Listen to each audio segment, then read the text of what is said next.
આજે છેલ્લા 2-2.5 વર્ષથી આપણા લોકલાડીલા જે ડેડિયાપાડાના ધારાસભ્યશ્રી છે એ જ્યારથી ચૂંટાઈને આવ્યા છે ત્યારથી ઉમરગામથી અંબાજી હોય કે સમગ્ર ગુજરાતના કોઈ પણ નાના મોટા પ્રશ્ન હોય પરિવારની ચિંતા કર્યા વગર એ હંમેશા પ્રજાના પડખે રહ્યા છે।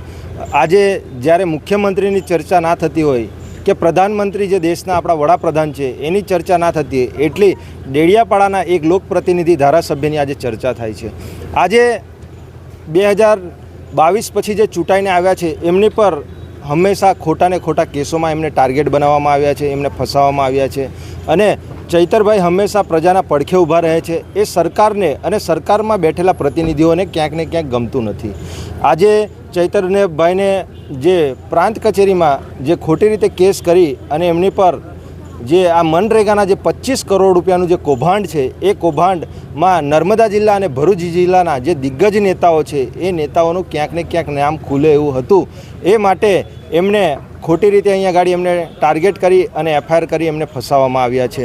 આજે જ્યારે અધિકારીઓ પણ આવી શકે છે તપાસમાં, જ્યારે ડેડિયાપાડામાં જે એફઆઈઆર થઈ ત્યાર પછી ભારતીય જનતા પાર્ટી દ્વારા ત્યાં ગાડી કાર્યક્રમ કરવામાં આવ્યો। ત્યાં 144ની ધારા લગાવેલી હતી, તેમ છતાં પણ પોલીસ પ્રોટેક્શન અને પ્રશાસનના સહયોગથી એમણે આખા ડેડિયાપાડામાં રેલી સ્વરૂપે જઈ અને એમણે પ્રાંત સાહેબને 144 ધારા હોવા છતાં પણ એમણે આવેદનપત્ર આપ્યું છે અને સૂત્રોચ્ચાર કર્યા છે। તો અમે આજે કલેક્ટર જે જિલ્લાના જે રાજા કહેવાય જે એમને આજે અમે ગાંધી ચિંધ્યા માર્ગે ગાંધીજી બાપુની પ્રતિમા પર અમે ત્યાં ગાડી પુષ્પહાર ફૂલહાર કરી અને અમે ત્યાં ગાડીથી ચાલતા આવતા હતા તો પોલીસે અમને 2 થી 3 જગ્યા અમને રોક્યા।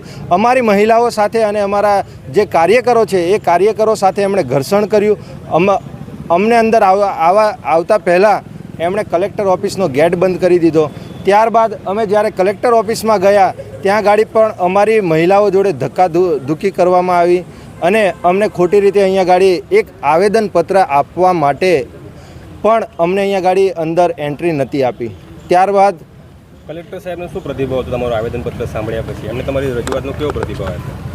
અમે કલેક્ટર સાહેબને જ્યારે આવેદનપત્ર અંદર આપવા ગયા તો થોડી ઘણી વાત જે છે અમારી રજૂઆત એ સાંભળી અને બીજી જે રજૂઆતો અમારા જે આગેવાનો કરતા હતા એમને અટકાવી દીધા કે કોઈ પણ એક જ વ્યક્તિ બોલો।